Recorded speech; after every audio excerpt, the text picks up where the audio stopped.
यह एक बहुत ही प्राचीन कहानी है। एक गांव में एक लड़का रहता था जो कि बहुत ही महत्वाकांक्षी था। उसे अपने जीवन में बहुत बड़े बड़े काम करने थे। इसी कारण गांव के सभी लोग उसे बहुत पसंद भी करते थे और उसकी बहुत तारीफ भी करते थे, क्योंकि वह बहुत ही ज़्यादा मजबूत, मेहनती और बुद्धिमान भी था। उसकी मेहनत और लगन को देखकर सभी गांव वालों को यही लगता था कि यह लड़का जरूर एक दिन कुछ बड़ा करेगा, हमारे गांव के हालात ठीक करेगा, हमारे गांव को आगे लेकर जाएगा। और उस जवान लड़के को भी यह विश्वास था कि वह जो चाहे बन सकता है। इसीलिए वह हमेशा चौड़ा होकर चलता था, पूरे आत्मविश्वास के साथ। उसकी आंखों में हमेशा जोश और आत्मविश्वास दिखाई पड़ता था। और यह आत्मविश्वास ऐसे ही नहीं आया था।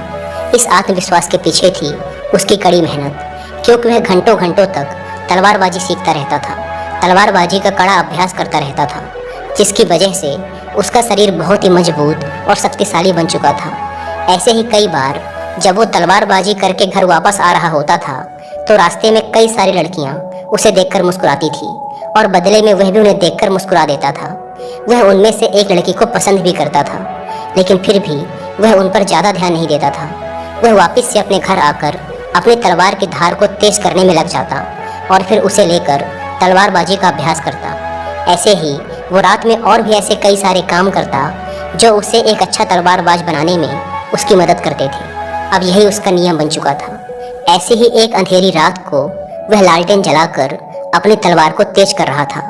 तभी अचानक उसे पीछे से एक धीमी सी आवाज़ सुनाई पड़ने लगी। यह आवाज़ उसका नाम पुकार रही थी। लड़का जैसे ही यह आवाज़ सुनता है वह तुरंत तलवार लेकर खड़ा हो जाता है हमला करने के लिए। लेकिन जैसे ही वह मुड़ता है वह देखता है कि वहाँ पर कोई इंसान नहीं है, बल्कि सफ़ेद और लाल रंग की कोई चीज़ हवा में उड़ रही होती है। यह सफ़ेद और लाल रंग की उड़ने वाली चीज़ एक आत्मा होती है, जिसे आप भूत भी कह सकते हैं। यह आत्मा देखने में बड़ी अजीब थी, क्योंकि ना तो यह स्त्री जैसी लग रही थी और ना ही पुरुष जैसी, ना ही खुश ना ही उदास।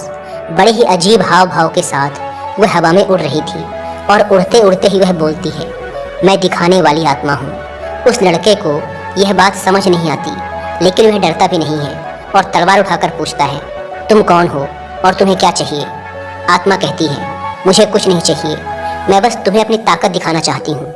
मैं दिखाने वाली आत्मा हूँ, मैं तुम्हें वो सब कुछ दिखा सकती हूँ जो तुम देखना चाहते हो।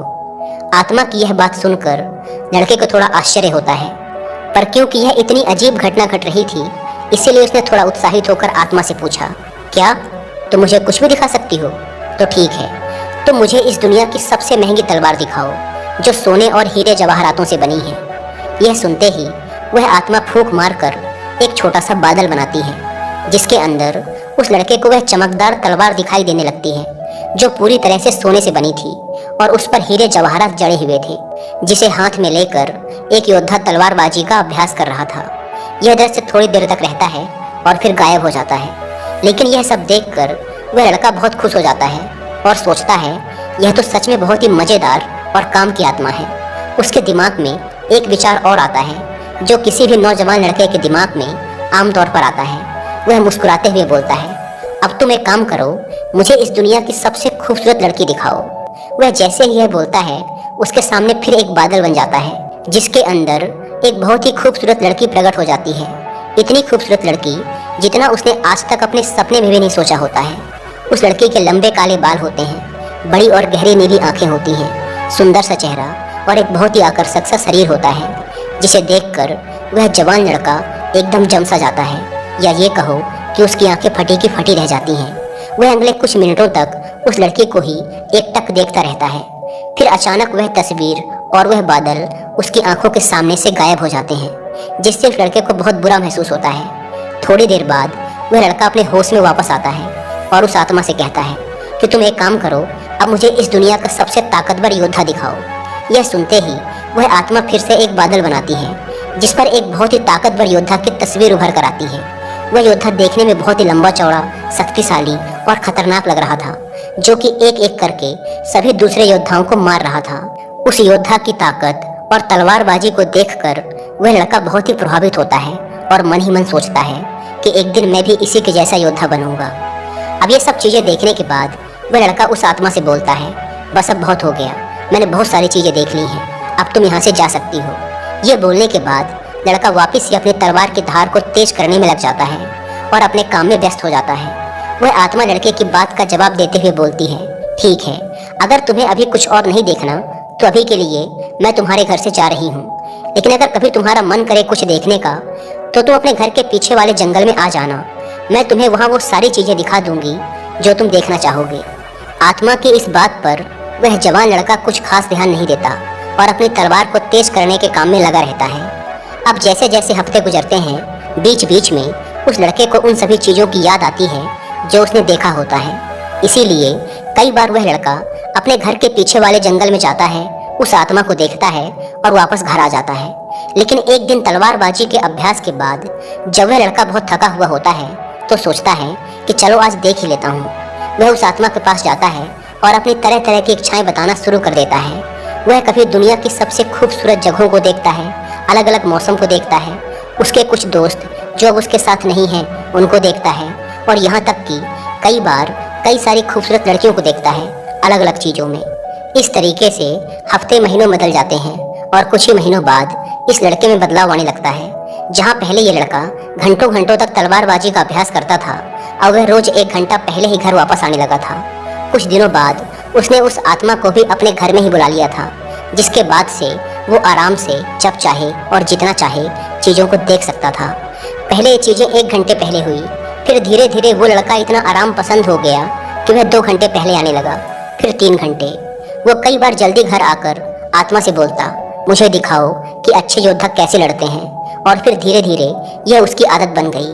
वह रोज अलग अलग योद्धाओं को लड़ते हुए देखता, उनकी लड़ाई का आनंद उठाता और सोचता कि काश मैं भी एक दिन ऐसा बनूं। ऐसे ही धीरे धीरे उसमें बहुत से बदलाव आने लगे। अब जब वो तलवारबाजी का अभ्यास करके घर वापस लौटता और लड़कियां उसे देखकर हाथ हिलाती तो अब वो उनकी तरफ देखता तक नहीं था, उन्हें पूरी तरह इग्नोर कर देता, क्योंकि अब उसने इतनी सुंदर सुंदर लड़कियां देख ली थी कि अब वह सोचने लगा था कि काश उसे भी एक दिन कोई ऐसी लड़की मिले, और जिस दिन उसे ऐसी लड़की मिल जाएगी वह उससे ही शादी करेगा और उसी के साथ रहेगा जिसके वह लायक है। कई बार वो आत्मा से लड़ाइयाँ दिखाने के लिए कहता, जो उस समय दुनिया भर में चल रही थी। वह उन्हें देखता, उनमें से किसी एक को अपना हीरो बना लेता, उसके लिए चीयर करता, तालियां बजाता, और अगर उसका हीरो हार जाता तो वह उसके लिए दुखी भी होता। उसके बाद वह किसी दूसरे को अपना हीरो बना लेता, उसकी लड़ाई देखता और उसके लिए चीयर करता। अब ये सब चीज़ें करने में उसे बड़ा आनंद आने लगा था। उसे इतना मज़ा आने लगा था कि अब उसने अपने तलवारबाजी के अभ्यास का समय एकदम ना के बराबर कर दिया था, और अब तो वो घर आकर अपनी तलवार को धार भी कभी कभार ही देता था। और कुछ महीने बाद तो उसने अपनी तलवार को तेज करना पूरी तरह से छोड़ ही दिया। कई साल बीत गए और उसकी तलवार ऐसे की ऐसे ही पड़ी रही, जिसमें धीरे धीरे जंग लगने लगी। लेकिन उसे कोई फर्क नहीं पड़ रहा था, क्योंकि उसे मज़ा आ रहा था। वो जो चाहे जब चाहे देख सकता था और खुश हो सकता था। लेकिन जैसे जैसे समय बीतता गया, ऐसा नहीं था कि उसे सिर्फ मज़ा ही आ रहा था। अब धीरे धीरे उसे दूसरे बड़े योद्धाओं से जलन भी महसूस होने लगी थी, क्योंकि वो उनको देखता और फिर अपने आप को देखता तो उसे बहुत दुख होता, क्योंकि अब वह बहुत कमज़ोर हो चुका था, जबकि दूसरे बहुत ताकतवर थे। एक समय बाद उसे ऐसा लगने लगा कि अब वह कभी एक महान योद्धा बन ही नहीं सकता, और दूसरे जो बन रहे हैं वो उससे अलग हैं। उनमें कुछ खास बात है, उनके पास ऐसी बहुत सारी चीज़ें हैं जो उसके पास नहीं हैं, इसीलिए वो कभी एक अच्छा योद्धा बन ही नहीं पाएगा। तो अब तक वो जिन लोगों को अपना हीरो मानता था उनसे ही ईर्ष्या करने लगा, उन्हें गाली देने लगा, उनमें कमियां निकालने लगा। यहाँ तक कि अब अगर वो कभी दौड़ने भी जाता तो अच्छे से दौड़ भी नहीं पाता था। उसका शरीर बहुत भारी हो चुका था, उसे अपनी तलवार और ढाल का वजन भी भारी लगने लगा था। उसकी फुर्ती, चपलता और तलवारबाजी का कौशल भी खत्म होने लगा था। ऐसे ही कुछ साल और बीत गए और अब उस लड़के ने अपने बड़े बड़े सपनों को छोड़ दिया। अब उसे योद्धा नहीं बनना था, अब वह सिर्फ उस आत्मा की सहायता से बार बार कोई न कोई युद्ध देखता और उनमें ही जंग लड़ने की कोशिश करता। यहाँ तक कि अब वो 30 साल से भी ऊपर का हो चुका था, अकेला, अपने जीवन से परेशान, लक्ष्यहीन, और उसके जीवन में कुछ अच्छा था भी नहीं। एक रात जब वह अपने कमरे में बैठा हुआ था और जैसे ही रात के 12 बजे तो कोने में वह जो आत्मा बैठी हुई थी वह अचानक जोर जोर से हंसने लगी। उस आदमी ने उसे देखा और चौंक गया। पिछले 10 सालों में आज तक उस आत्मा ने अपनी कोई भी भावना प्रकट नहीं की थी। वह बस एक गुलाम की तरह चुपचाप उसकी हर एक बात मानती चली आ रही थी, लेकिन आज वो हंस रही थी। और आज 10 साल बाद उसने कुछ ऐसा कहा जिसे सुनकर वह आदमी एकदम हक्का बक्का रह गया। उस आत्मा ने कहा, अब मेरा काम यहाँ खत्म हो चुका है, मेरा मकसद पूरा हो गया। डरे सहमे उस आदमी ने पूछा, ये तुम क्या कह रही हो? यह सुन वह आत्मा फिर जोर से हंसने लगी और कहा, अब मुझे वो रहस्य बता ही देना चाहिए जिसे पिछले 10 सालों से मैंने तुमसे छुपा कर रखा था। असल में मैं एक शैतान हूँ, मैं इस दुनिया की सभी बुराइयों की जड़ हूँ। आज रात इस गांव में एक राक्षस हमला करेगा और भविष्यवाणी में यह बताया गया था कि तुम उसी राक्षस को हराने के लिए पैदा हुए थे। तुम इस दुनिया के सबसे महान योद्धाओं में से एक बन सकते थे। तुम हमारी बुराइयों को खत्म करने वाले योद्धा थे, लेकिन अब बहुत देर हो चुकी है, अब तुम कुछ नहीं कर सकते। अब हम इस गांव में भयंकर तबाही मचाएंगे और जितनी भी अच्छी आत्माएं हैं हम उन सबको अपने साथ लेकर जाएंगे। ये सब सुनकर उस आदमी के होश उड़ जाते हैं, लेकिन फिर भी चौंका हुआ वह आदमी पूछता है, पर तुमने 10 साल तक इंतजार क्यों किया? तुम तो 10 साल पहले ही मुझे मार सकती थी। तब आत्मा ने कहा, देखो, भविष्यवाणी में यह भी बताया गया था कि तुम्हें इस दुनिया का कोई भी राक्षस, कोई भी शैतान, कोई भी योद्धा हरा नहीं सकता था, और मैं तो बस एक छोटी सी आत्मा हूँ, मैं तो तुम्हें छू भी नहीं सकती थी। लेकिन अगर तुम्हें कोई हरा सकता था तो वो तुम खुद थे। इसीलिए मैंने तुमसे लड़ने की बजाय तुम्हें धीरे धीरे जहर दिया, तुम्हें ऐसी ऐसी फैंटेसी दिखाई, ऐसी ऐसी चीज़ें तुम्हारे साथ करी जिससे तुम अपने लक्ष्य से भटक गए और धीरे धीरे कमज़ोर होते चले गए। आज तुम इतने कमज़ोर आदमी बन चुके हो जो ना तो अपनी रक्षा कर सकता है और ना ही इस गाँव की। यह सुनते ही उस आदमी का दिमाग एकदम हिल गया, उसे जोर का सदमा लगा, उसके पेट में दर्द चालू हो गया, इतना दर्द कि वह वहीं जमीन पर गिर पड़ा। पर फिर धीरे धीरे दर्द में कराहते हुए उसने कहा कि क्या उन खूबसूरत लड़कियों को मैं फिर से एक बार देख सकता हूँ? इस पर उस शैतानी आत्मा ने हंसते हुए कहा, हाँ, हमेशा, लेकिन सपनों में। दोस्तों, ये कहानी पूरी तरह से हमारे आज के समय में भी फिट बैठती है, और अब तक आपने समझ भी लिया होगा कि आज के समय में हमारे लिए वो शैतान, वो डेविल कौन है। Internet, social media, porn, drugs और ऐसे बहुत से एडिक्शन जो आज की यंग जनरेशन को लगातार वीक और पर्पसलेस बनाते जा रहे हैं। हर एक इंसान जिसने अपने बचपन में कुछ सपने देखे थे वो उन सपनों को काफ़ी हद तक पूरा कर सकता है, लेकिन जैसे जैसे वह बड़ा हुआ उसे आराम की लत लग गई, बिना मेहनत के चीज़ों को पाने की आदत पड़ गई, काम को टालना उसकी आदत बन गई। उसने ऐसे ऐसे एडिक्शन पाल लिए जिसने उसे उसके लक्ष्य से भटका दिया। इसीलिए वह बड़ा तो हुआ, लेकिन उसके सपने छोटे होते गए और अंततः उसने अपने ड्रीम्स को गिव अप कर दिया।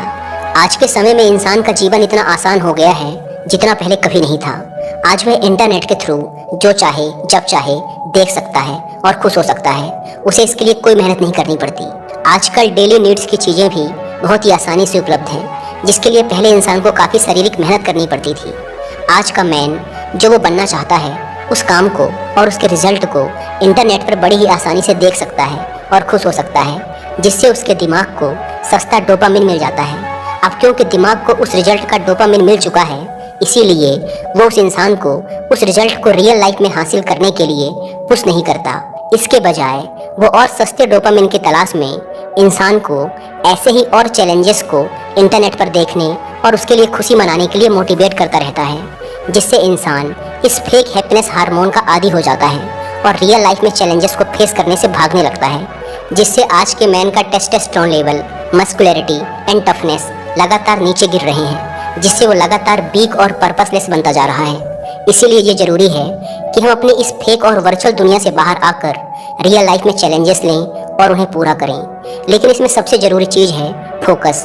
बिना फोकस के किसी भी लक्ष्य को हासिल नहीं किया जा सकता। तो ज़रूरी है कि हम हर तरह के एडिक्शन से अपना ध्यान हटाकर अपने काम पर लगाएं। लेकिन आजकल की दुनिया में इंटरनेट से डिस्ट्रैक्ट हुए बिना रह पाना लगभग असंभव है।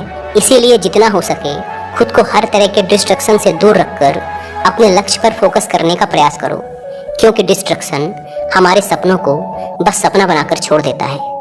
दोस्तों, उम्मीद है कि आपको इस वीडियो से कुछ सीखने को मिला होगा, और वीडियो में यहाँ तक बने रहने के लिए आप सबका बहुत बहुत धन्यवाद।